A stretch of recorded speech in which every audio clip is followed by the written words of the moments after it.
What's up, everybody? Welcome back to another highly combustible reaction. We're jumping in the next one on our great Northern War journey with extra history. Get up and show extra history, all the love in the world. When we last left off, the winters were very, very harsh.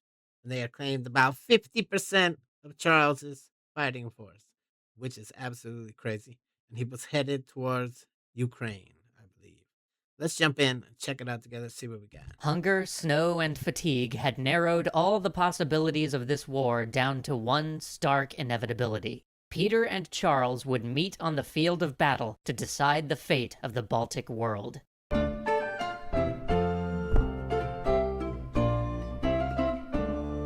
Charles had brought his forces into the Ukraine. He hoped his army would be able to live off the land. More than that, though, he hoped for two great reinforcements. First, he hoped to meet with the supply train that he had opted not to meet up with on the retreat from the Moscow campaign. And second, he hoped to engage Ukrainian Cossacks to serve as his allies. But now Peter himself was on the field.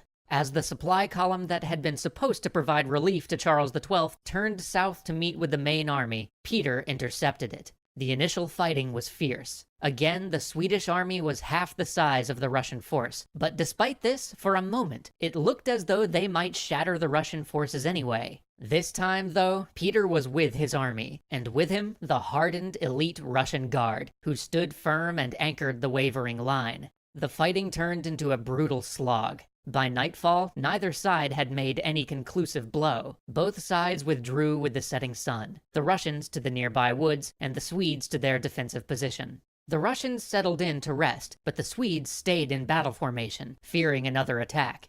As the night drew on, though, it became clear that no new attack was coming. So, rather than fight against rested and reinforced Russian troops with his exhausted army, the Swedish commander ordered a withdrawal under the cover of dark. But as they crossed the muddy ground behind them, the wagons and the artillery began to get stuck, slowing them down.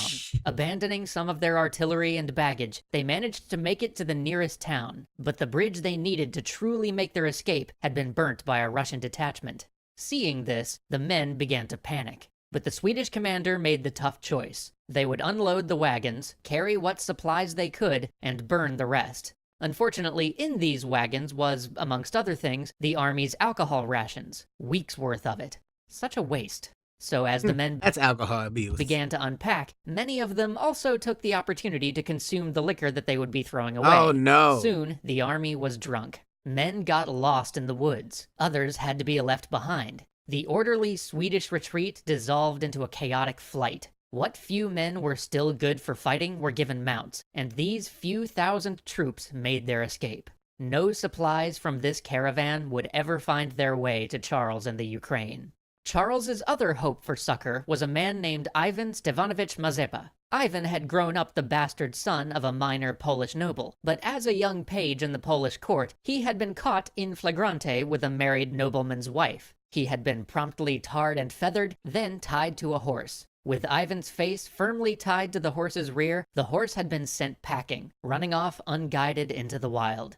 Everyone had expected that Ivan would die on the Ukrainian steppe, but Cossacks had found him, untied him, and gave him a home in their tribe. Valorous and ambitious. How crazy is that? Did you survive your tar and feathering and sent up on the horse's back with your head in his ass? That's crazy to me. I would definitely think that person's gonna die. Tar and feathering alone. That's not a fun thing. Google it. Ain't nothing fun about that. He had risen within their ranks until, when he was 48, the tribe had unanimously elected him to lead them. For years, he had ably served Peter the Great, but secretly, he had always hoped to be free of Peter, to create an independent kingdom for his Cossacks. When Charles had begun rampaging through Poland, Ivan began to negotiate with him. After all, this Swedish king might have a real shot at overthrowing the Russians. Charles never took these overtures too seriously, though. At least Did not he ever take anything too seriously? Other people have tried to offer him peace accords. until desperate circumstances forced him to. As his campaign to Moscow began to fall apart, he reconsidered the value of this Cossack hetman. He agreed that, in exchange for the 30,000 horsemen that Ivan said he had under his command, the Swedes would offer their protection to the Cossacks. It was with the intent to meet up with this force that Charles turned southward. It was for this Cossack force that he abandoned the inebriated and ill-fated resupply train that was originally meant to catch up with him. Charles needed these troops, and the sooner he could link up with them, the better. But Ivan Mazepa had severely overestimated the Cossacks' loyalty to him. When he made his rebellion known, it was 3,000 Cossacks, not 30,000 that decided to follow him. Oh, no. The rest maintained their allegiance to Peter. Peter then burnt Ivan's capital and sent the bodies of Cossacks tied to crosses floating down the Dnieper to discourage further rebellions. By the time Ivan struggled into Charles's camp, he had merely 1,500 men with him, and few supplies. Now cut off in the Ukraine, the situation for the Swedish army was desperate. They were using saltpeter instead of salt to preserve food. They didn't even have enough wine to give the sacrament to dying men. So Charles made a bold plan. He would attack the fortress of Poltava and gain a secure location for his men to rest and await supplies from the rest of his empire. But the privations of the winter had taken an even greater toll on I his want to say, army. who's he gonna attack said city with? All of his extremely exhausted Almost troops. all of his artillery had been left behind. Yeah. They had almost no shot, and the powder had gotten so damp and waterlogged that men complained that when they fired they could see the balls drop to the ground 30 feet away. They had also lost much of their officer corps, and now that it was summer, gangrene was spreading through the camp. But still, they put Poltava to siege. Each day they tried to mine underneath the fort and use sappers to drop its walls, but without artillery the going was slow. All the while, Peter raced toward Poltava with a massive relief army. And then, Charles's legendary luck finally ran out.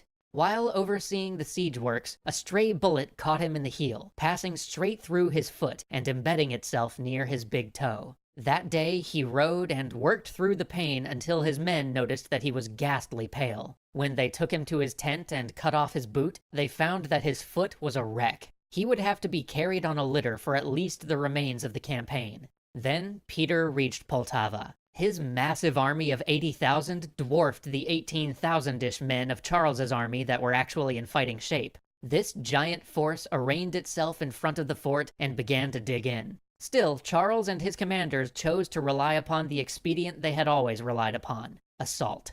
Oh At my first, God. things go well. Swedes overrun the forward batteries and the assault sweeps forward. But then things begin to bog down. Inopportune orders are given. The Russian line is given time to firm up. Between the men left behind to guard the camp and those ordered to maintain the siege, even while the main fight is going on, the Swedish army is down to about 4,000 men. The order is given. They are to rush the entrenched Russian line.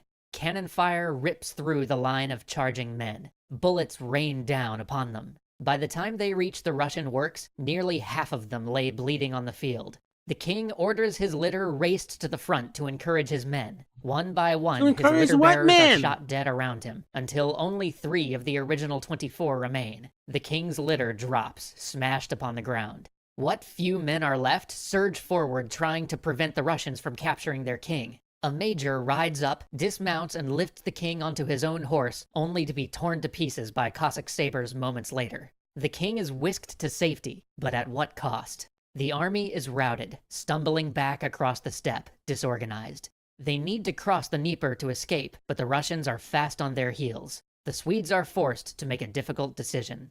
The king is sent ahead with 1,500 of the fastest combat-ready cavalry they have left. The remainder of the army is transferred to one of the king's generals. 2 days later, with the Russians closing the army's line of retreat, 14,000 of what had once been the world's finest army surrender en masse. Can the king escape? Can the Swedes recover? No! Join us next week to find out. Hey, 100% get up so extra history, all the love in the world. Seriously, this whole journey is intriguing. I don't understand why people make some of the decisions they make. Just straight up pride, overly ambitious. At a certain point, you got to realize that, hey, we are outnumbered, outgunned. Our troops are absolutely devastated from the winters. They're hungry. That's insane. That it was still like fight on. You got to hand it to the Swedes though. They are tough sons of super super tough. That's crazy that they just the loyalty that people have to some people. There would definitely be some moments in that march and that campaign where I'd be like, maybe I should just go back home. Get over, definitely show extra history the love. Links inside the description. I appreciate each and every one of you that have been following along. Get over, check out their Patreon, see if it's the community for you. Hit the like button if you liked it. The dislike button, but it won't believe you. Tell the next one of my Combustible. You guys be happy, healthy, stable. Love you to the moon and back. Peace.